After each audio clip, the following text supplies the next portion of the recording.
नमस्कार दोस्तों, राधे राधे। आपका स्वागत है आपके अपने YouTube चैनल प्रतिभा की कहानी पर। दोस्तों, आज हम आपको एक कहानी का श्रवण करा रहे हैं। आज की कहानी एक नाग नागिन और एक सौदागर की बड़ी सी रोचक और शिक्षाप्रद कहानी है।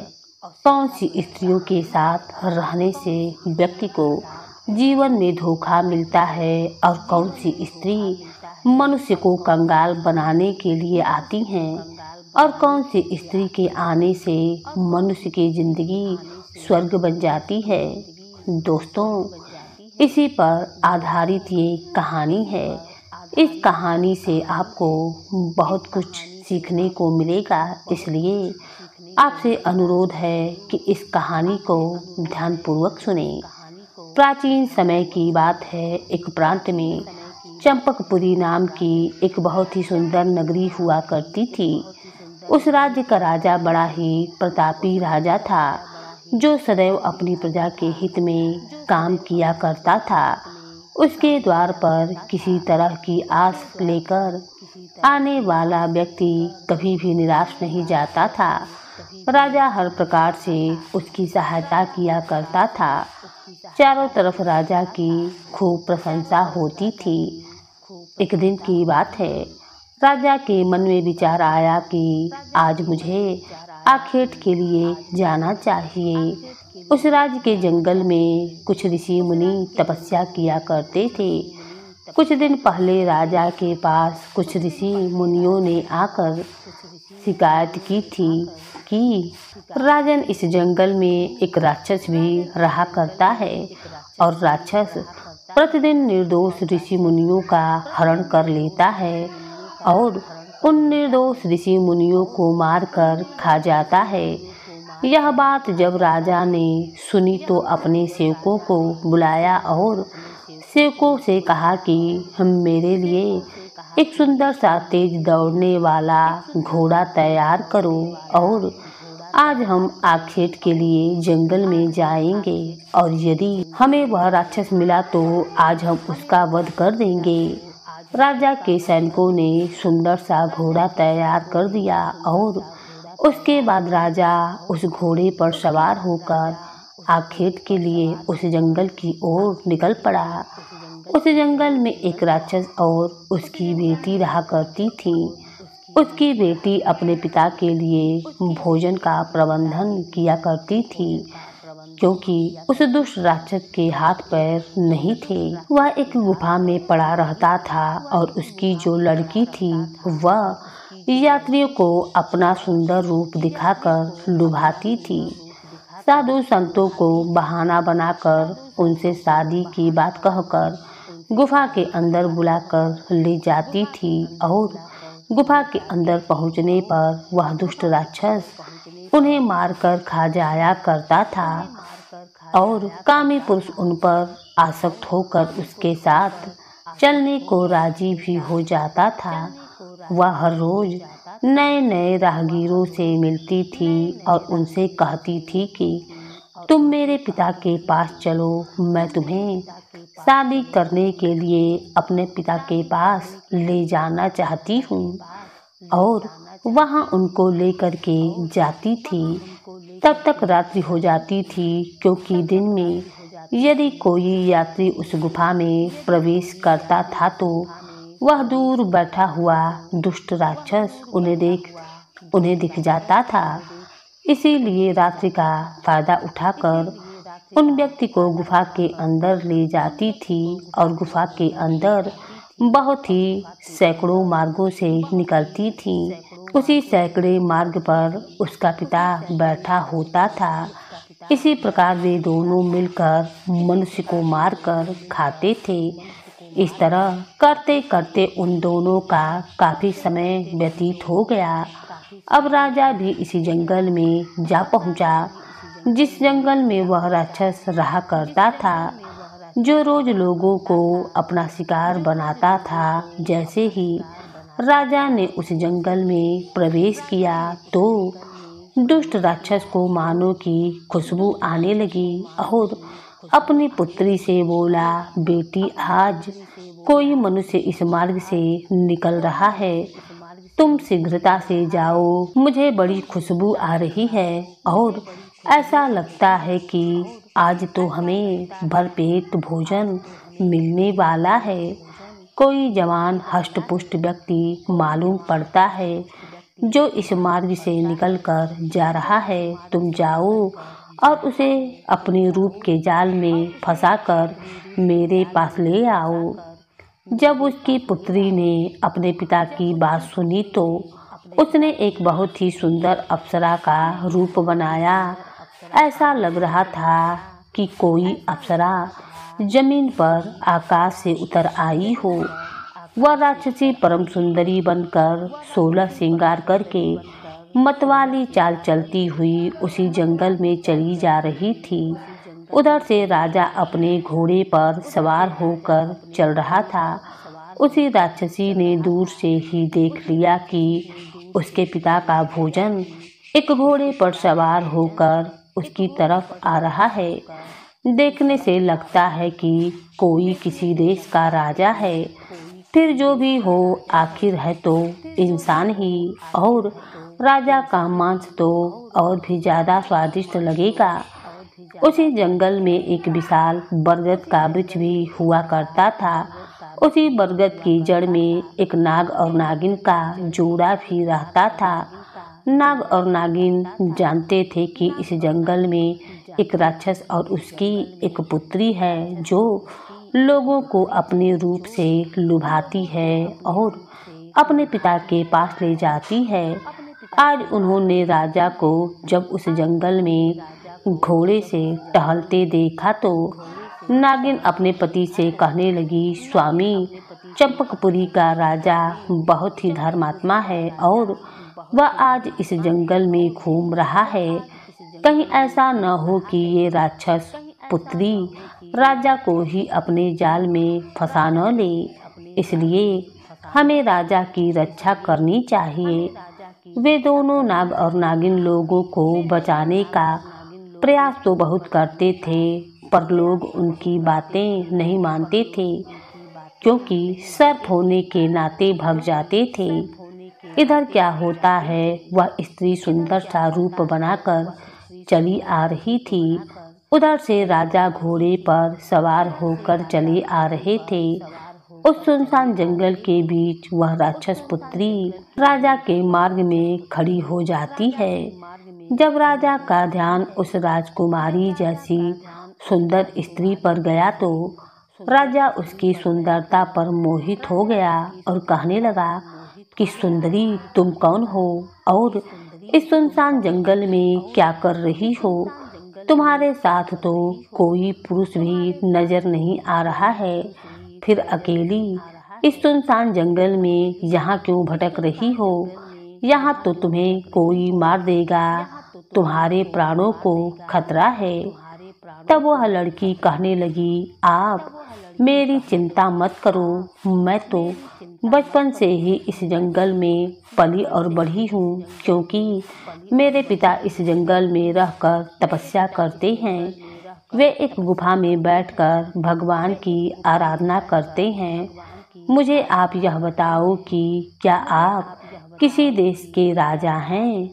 आपकी वेशभूषा को देखकर तो ऐसा लगता है कि आप कोई राजा हैं। तब राजा कहने लगा, हाँ सुंदरी, मैं इसी राज्य का राजा हूँ। लड़की कहने लगी, राजन, मेरे पिता मेरा विवाह करना चाहते हैं। उन्होंने मुझे आदेश दिया है कि तुम स्वयं जाओ और अपने लिए कोई सुंदर योग्य वर देखकर आओ। अपने पिता की आज्ञा बस मैं अपना पति तलाशने आई हूँ, लेकिन मैं देख रही हूँ कि जंगल में सब बूढ़े बूढ़े ऋषि मुनि तपस्या कर रहे हैं और मैं जवान हूँ, इसीलिए मैं उनसे विवाह नहीं कर सकती हूँ। मैं आपके रूप और सौंदर्य को देखकर यह जान चुकी हूँ कि आप किसी राजा के पुत्र हैं, हर प्रकार से मेरे पति बनने के योग्य हैं। क्या आप मेरा निवेदन स्वीकार करेंगे? उस राक्षस पुत्री ने अपने यौवन के जाल में राजा को पूरी तरीके से जकड़ लिया। काम के वशीभूत होकर आदमी अपना अच्छा बुरा सोचना भूल ही जाता है, उसे समय का ज्ञान नहीं होता। इसी प्रकार राजा के साथ भी ऐसा ही हुआ। राजा कहने लगे, सुंदरी, यदि तुम मुझे पति रूप में चुनना चाहती हो तो मैं तुम्हारी इच्छा का स्वागत करता हूँ। मैं भी तुम्हें अपनी पत्नी के रूप में पाकर अपने आप को सौभाग्यशाली समझूंगा। मैं तुमसे विवाह करने को तैयार हूँ, परंतु तुम्हारे पिता कहाँ हैं? तब वह राक्षसी कहने लगी, मेरे पिता गुफा में अंदर तपस्या कर रहे हैं और वह इस समय ध्यान मग्न मुद्रा में बैठे हैं, इसीलिए हे महाराज, आपको 2 घड़ी इंतजार करना पड़ेगा। मैं यह खबर जाकर अपने पिता को दे देती हूँ। प्रेम बस राजा कहने लगा, सुंदरी, तुम्हारे लिए तो 2 घड़ी क्या, पूरी जिंदगी इंतजार कर सकता हूँ। राजा राक्षस पुत्री के जाल में पूरी तरीके से फंस चुके थे। राक्षसी कहने लगी, राजन, मैं इस मार्ग से जा रही हूँ और यहाँ से कुछ दूरी पर ही मेरे पिता की गुफा है। उसमें मेरे पिता तपस्या कर रहे हैं। तुम मेरे पिता की गुफा की तरफ चले आना। मैं तुम्हें निमंत्रण देकर जाती हूँ। और इतना कहकर वह राक्षसी पुत्री वहाँ से चली गई। राक्षस पुत्री को विश्वास था कि काम के वशीभूत होकर राजा मेरे पास जरूर आएगा। इधर राजा के मन में भी उस राक्षस पुत्री को पाने के लिए बेचैनी बढ़ने लगी। अब तो राजा के लिए 2 घड़ी का समय 2 दिनों के समान लग रहा था। सोच रहे थे कि 2 घड़ी का समय कब निकलेगा ताकि मैं उस सुंदरी को प्राप्त कर सकूं। इधर वह नाग उस स्थान पर बैठा हुआ राजा की हालत को देख रहा था। उसने जान लिया था कि राजा उस दुष्ट राक्षसी के चंगुल में पूरी तरीके से फंस चुका है। या उस गुफा के अंदर चला गया तो उस राक्षस का भोजन बन जाएगा। तभी वह नाग बिल से निकलकर राजा के समक्ष आ पहुंचा और कहने लगा, मुसाफिर, मुझे आप कोई विद्वान तेजस्वी कोई राजा मालूम पड़ते हो। तब राजा कहने लगा, हे नागराज, आपने सही पहचाना, मैं एक राजा हूँ, परंतु आपका मेरे समक्ष आने का क्या प्रयोजन है? तब नाग कहने लगा, राजन, जो काम करने जा रहा हूँ वह तुम्हारे लिए बहुत बड़ी मुसीबत बन सकता है। वह लड़की किसी भी तरह से तुम्हारे योग्य नहीं है। भलाई इसी में है कि तुम उसे भूलकर यहाँ से लौट जाओ।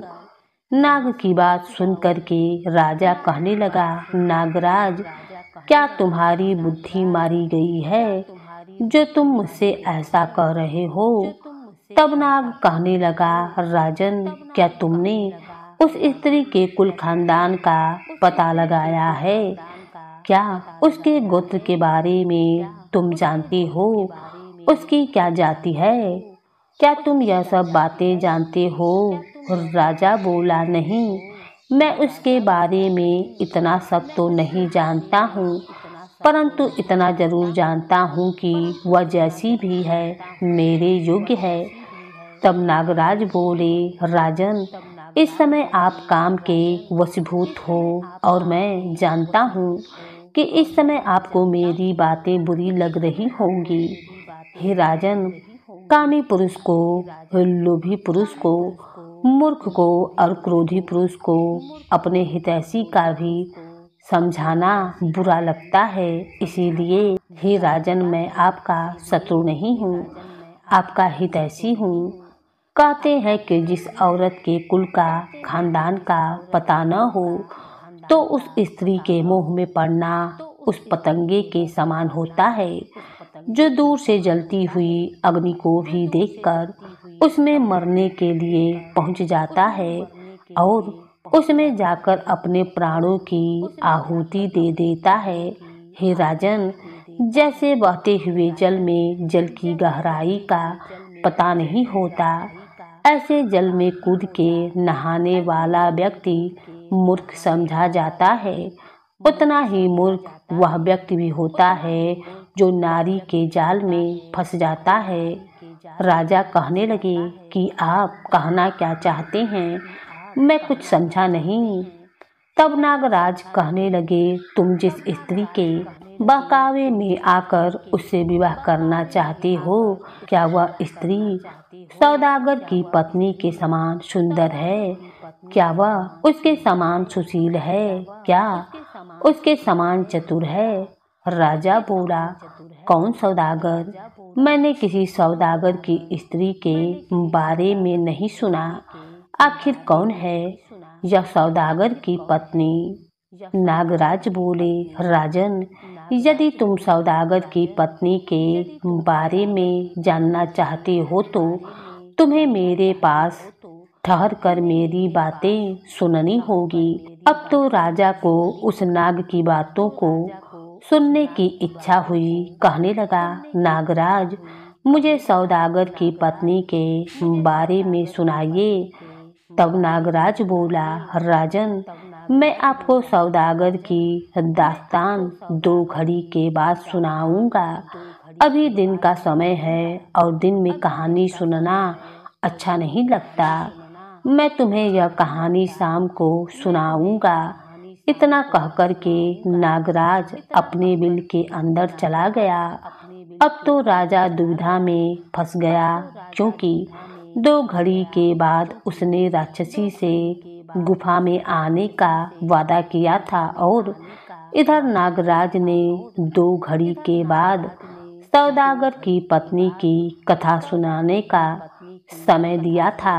वह नाग उस राजा को रोकना चाहता था कि राजा मेरी कहानी को सुनने लगे और वहां जाने से बच जाए, परंतु राजा तो उस सुंदरी के मोह में बंधा हुआ था और उधर उस नाग की बातों को सुनकर एक दोहरे पर खड़ा हो गया कि अब मैं किधर जाऊं। परंतु वह राजा था, कुछ बुद्धि जागृत हुई, ईश्वर का साथ मिला तो सोचने लगा कि मुझे उस सौदागर की पत्नी के बारे में जरूर जानना चाहिए कि आखिरकार सौदागर की पत्नी कैसी थी और यह नाग सौदागर की स्त्री की इतनी तारीफ क्यों कर रहा है। इसलिए मुझे आज रात यहाँ ठहर कर सौदागर की कहानी सुननी चाहिए। 2 घड़ी का समय बीत गया। राजा उसी स्थान पर ठहर कर नाग देवता के आने की प्रतीक्षा कर रहा था। थोड़ी ही देर के बाद नागराज भी बाहर निकल आया। उधर राक्षसी उस गुफा के अंदर उसकी प्रतीक्षा कर रही थी कि अब तो राजा आता ही होगा, तो मैं और मेरे पिता उसको अपना भोजन बना लेंगे। इधर नाग कहने लगा, राजन, अब मैं तुम्हें सौदागर की पत्नी के बारे में विस्तार पूर्वक बताता हूँ। इस प्रकार नाग राजा को सौदागर की पत्नी की कहानी सुनाने लगा। कहने लगा, राजन, एक काशीपुर नाम का शहर था। उस शहर में एक बहुत बड़ा धनवान सौदागर रहता था। सौदागर का व्यापार देश विदेश में चलता था। बहुत बड़ा पैसे वाला था। सौदागर का एक बेटा था। एक दिन क्या हुआ, उस सौदागर की मृत्यु का समय नजदीक आ गया तो सौदागर ने अपने बेटे को अपने पास बुलाया और कहा कि बेटे, अब मेरा अंतिम समय आ गया है, मैं जा रहा हूँ, फिर कभी नहीं लौटूंगा। तुम इस दुनिया में अकेले रह जाओगे। तुम मेरी कुछ बातों को सीख लो ताकि जीवन में तुम्हारे काम आ सकें और तुम कभी दुखी ना रहो। यह बात सुनकर के वह सौदागर का आज्ञाकारी पुत्र अपने पिता की बात को ध्यान से सुनने लगा। सौदागर उसे समझाने लगा, देखो बेटा, जीवन जीने के लिए मेरी 5 बातें हमेशा याद रखना। जीवन में कभी दुखी नहीं रहोगे। नाग बोला, राजन, सौदागर मरते समय अपने पुत्र से बोला कि बेटा, मेरी 5 बातें सदा ही याद रखना। पहली बात तो यह है कि तुम दुकान पर कभी भी धूप में मत जाना। दूसरी बात है कि तुम रोज भोजन में पुलाव ही खाना। और तीसरी बात यह है कि तुम हर हफ्ते एक नई पत्नी लेकर के आना। और चौथी बात है, अगर तुम्हारी कभी शराब पीने की इच्छा हो तो किसी बड़ी सी टंकी से ही पीना जिसमें शराब अधिक मात्रा में भरा हो। और पांचवी बात यह है कि अगर तुम्हें जुआ खेलने की इच्छा हुई तो केवल होशियार जुआरियों के साथ ही जुआ खेलना। यह 5 बातें सौदागर ने अपने बेटे को बखूबी समझा दी और उसके बाद सौदागर की मृत्यु हो गई। सौदागर के मरने के बाद सौदागर का बेटा बहुत दुखी हुआ, अपने पिता की मृत्यु पर खूब रोता है। उसके बाद अपने पिता का अंतिम संस्कार किया और पिता की समस्त क्रिया से निवृत्त होने के बाद मन में विचार करने लगा कि मेरे पिता ने मुझे 5 शिक्षा दी है। मुझे अपने जीवन में अपने पिता की 5 बातों को अपनाना चाहिए। सौदागर का बेटा भी नौजवान था। उसने अपने पिता की 5 बातों का अर्थ गलत निकाल लिया। वह अपने पिता की हर बात को मानता था, लेकिन वह उन बातों का सही अर्थ नहीं समझ पाया था। उसने अपने पिता की पहली बात का पालन इस ढंग से किया, क्योंकि उसके पिता ने पहली बात यह बताई थी कि बेटा, जब भी तुम दुकान पर जाओ तो कभी धूप में मत जाना, हमेशा छाया में जाना। अब तो उसने क्या किया, अपने घर से लेकर दुकान तक जितना भी रास्ता तय करना पड़ता था, उस रास्ते में कपड़े का तंबू लगवा दिया। पूरे मार्ग में उसने इस तरह कपड़े से वह रास्ता ढकवा दिया कि उसे धूप देखने को ही ना मिले। उसकी इस बेवकूफ़ी ने उसका बहुत पैसा खर्च करवा दिया। अब तो रोजाना अपनी दुकान पर छाया में ही वह जाता था। उसके पिता ने दूसरी बात यह समझाई थी कि बेटा, हमेशा पुलाव का ही भोजन करना। तो उसने अपने पिता की दूसरी बात का इस ढंग से पालन किया कि उसने रसोइयों को हुक्म दिया है कि खाने में रोजाना पुलाव ही बनने चाहिए। अब तो जैसा उसके पिता ने कहा था, वह रोज ही पुलाव खाता था। भोजन में भी उसका बहुत पैसा खर्च होने लगा। इस प्रकार सौदागर की तीसरी बात थी कि हर हफ्ते एक नई पत्नी को लाना। हर हफ्ते अपनी पत्नी बदलने वाली बात सौदागर को बहुत भारी पड़ने लगी, क्योंकि एक हफ्ते बाद पत्नी को कैसे बदला जाए, यह सौदागर के सामने बहुत बड़ी जटिल समस्या थी कि पिता की बात का पालन कैसे हो। फिर उसने सोचा, जो भी हो, मैं अपने पिता की बात का पालन अवश्य करूँगा। उसने क्या किया कि अपनी पत्नी को घर से निकाल दिया और दूसरी पत्नी को सिर्फ अपने घर में एक हफ्ते ही रखता था। उसके बाद उसे घर से निकाल देता था। हर हफ्ते नया विवाह करने से उसकी बहुत बड़ी धन हानि हो रही थी और जो लड़की उससे विवाह करके आती थी, उसकी जिंदगी भी बर्बाद हो जाती थी। धीरे धीरे यह बात सबको पता चल गई कि यह तो केवल 7 दिन तक ही पत्नियों को रखता है, उसके बाद उन्हें छोड़ देता है। अब तो लोगों ने उसे अपनी बेटियां देने से इनकार कर दिया। कोई भी उसे अपनी बेटी ब्याहने को राजी नहीं होता था। उसने सोचा कि पिता की आज्ञा का पालन कैसे हो। पैसे वाला तो वह बहुत था, अब तो हर हफ्ते स्त्रियों को खरीदने लगा। मुँह मांगा पैसा देता था और स्त्री को खरीद लेता था और 7 दिन के बाद उसने अपने घर से निकाल देता था। इसी प्रकार उसने कई स्त्रियों को छोड़ दिया था, क्योंकि अपने पिता की आज्ञा का पालन जो कर रहा था, पत्नी को घर से निकालने के लिए वह कोई न कोई बहाना ढूंढ लेता था। इस प्रकार उसने अनेक स्त्रियों का जीवन बर्बाद कर दिया। धीरे धीरे सौदागर का जमाधन खत्म होने लगा और इधर जब हर हफ्ते नई पत्नी को लाना मुश्किल हो गया, क्योंकि अब कोई स्त्री उससे विवाह करना नहीं चाहती थी, न कोई उसे अपनी बेटी देना चाहता था। तभी एक बहुत ही बुद्धिमान लड़की थी। उसने जब उस सौदागर के बारे में सुना तो वह उसका असली मतलब समझकर उस सौदागर से शादी करने के लिए राजी हो गई।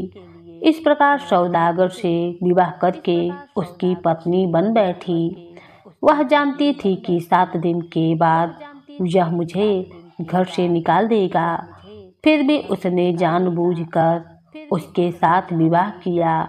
इधर नागराज कहने लगा, राजन, वह सौदागर जब उस पत्नी के साथ अपने घर में रहने लगा, वह स्त्री हमेशा उसकी इच्छा के अनुसार काम किया करती थी।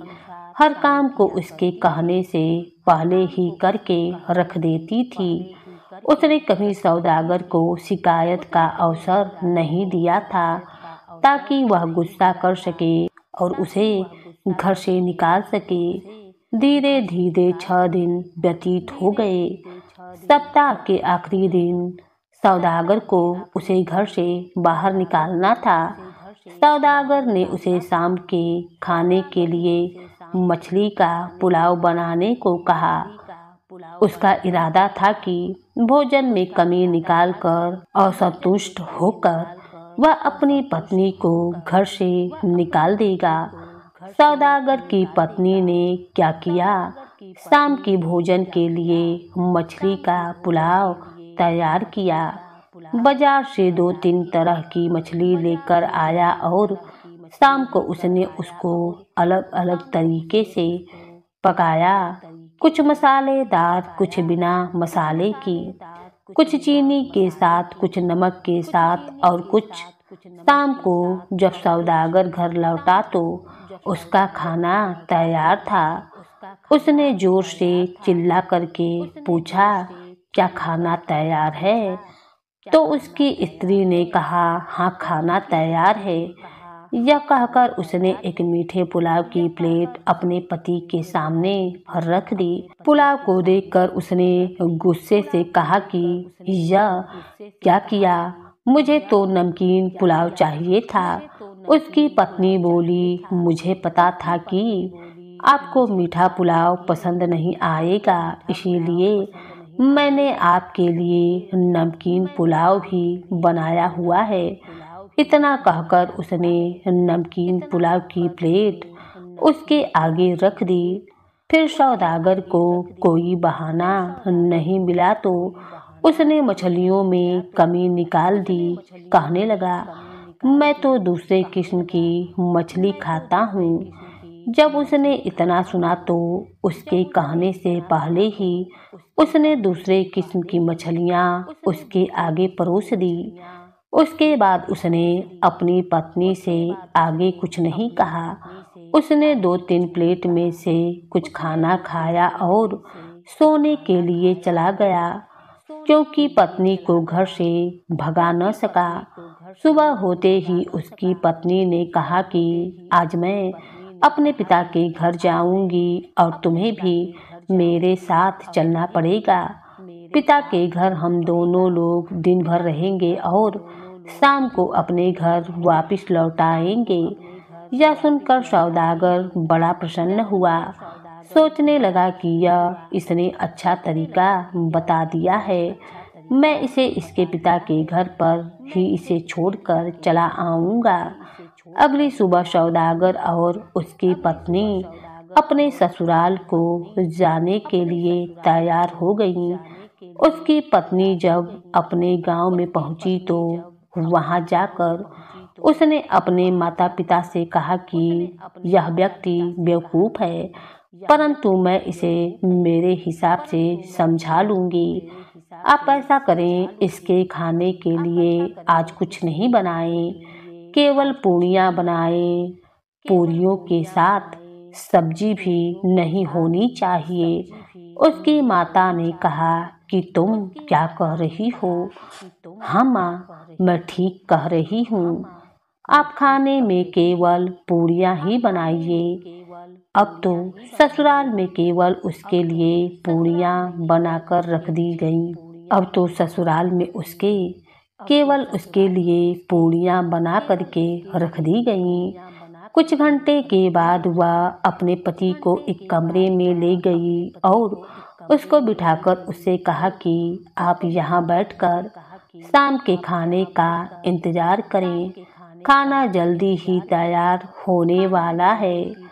सौदागर बेचारा बहुत देर तक इंतज़ार करता रहा। खाने का इंतज़ार करते करते उसकी भूख और भी तेज हो चली थी। तभी उसने अपने पत्नी को बुलाया और कुछ खाने के लिए मांगा।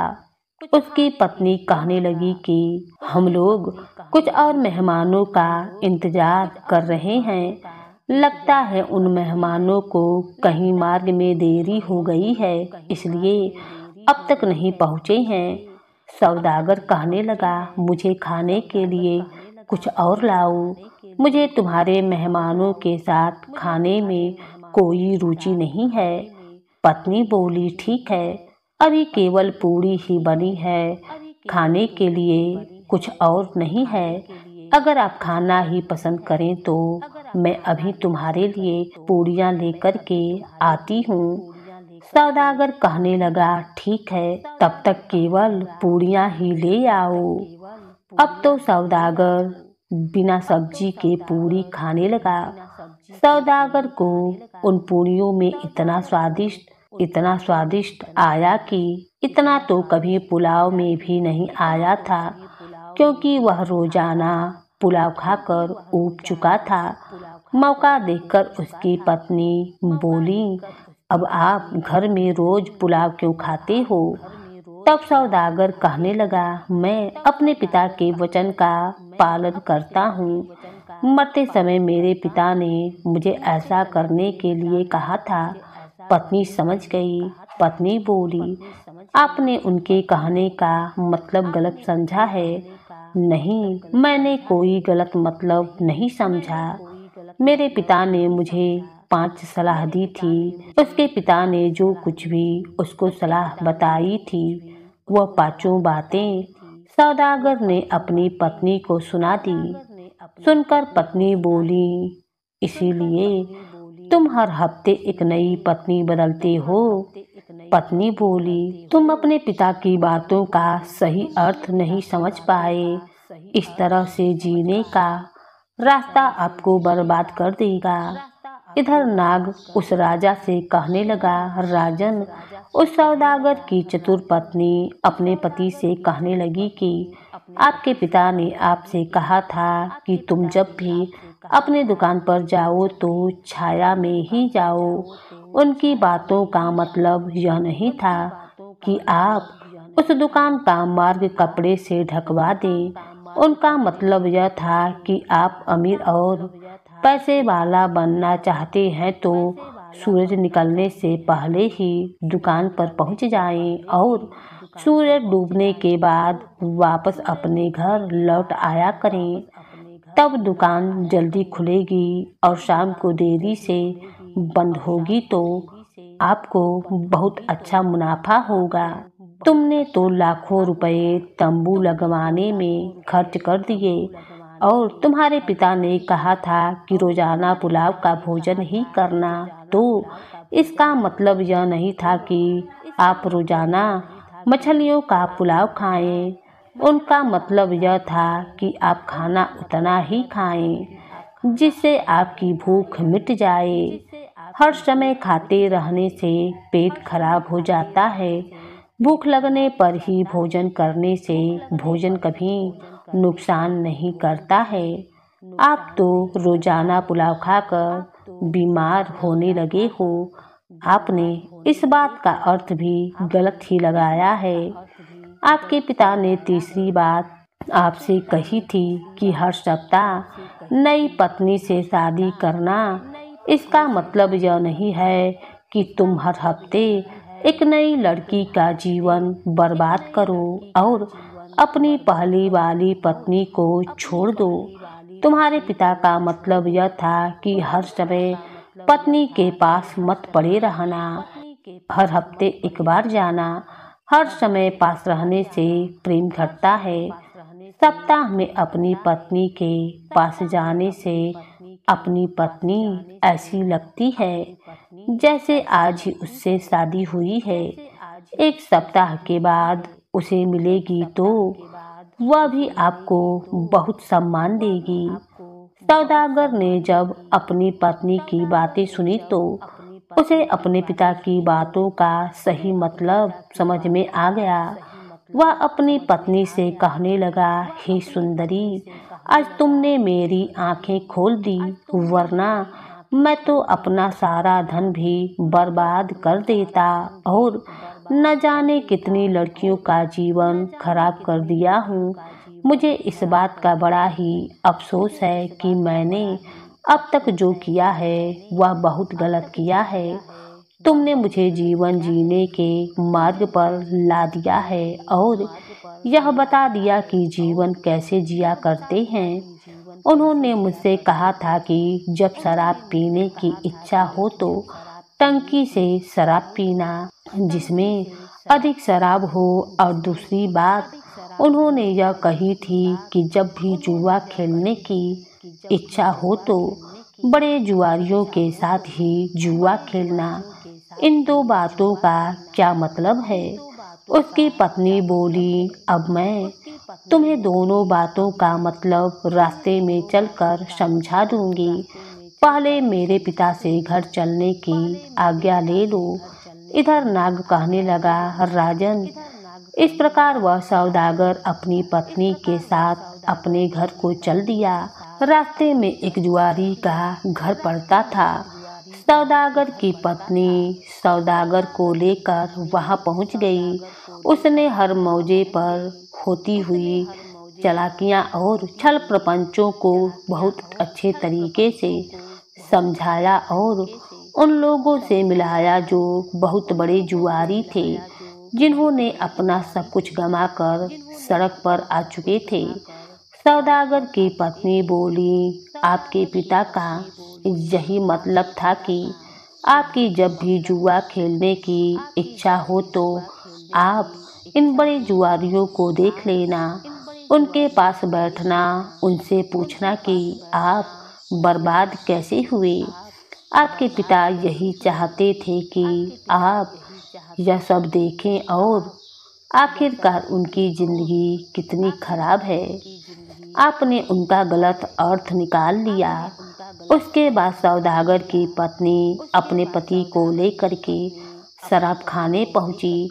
वहां शराब बनाने का एक बहुत बड़ा टैंक रखा हुआ था। पत्नी ने शराब की बनी उस टंकी की तरफ इशारा करते हुए कहा कि उसको चलकर देखिए, वहां से जी भर के शराब पीजिए। उस टंकी से बहुत बुरी दुर्गंध आ रही थी। वहां पर खड़े होकर शराब पीना तो दूर, वहां एक मिनट ठहरना भी दुश्वार हो रहा था और उसका जो बनाने का तरीका था वह बड़ा ही गंदा था।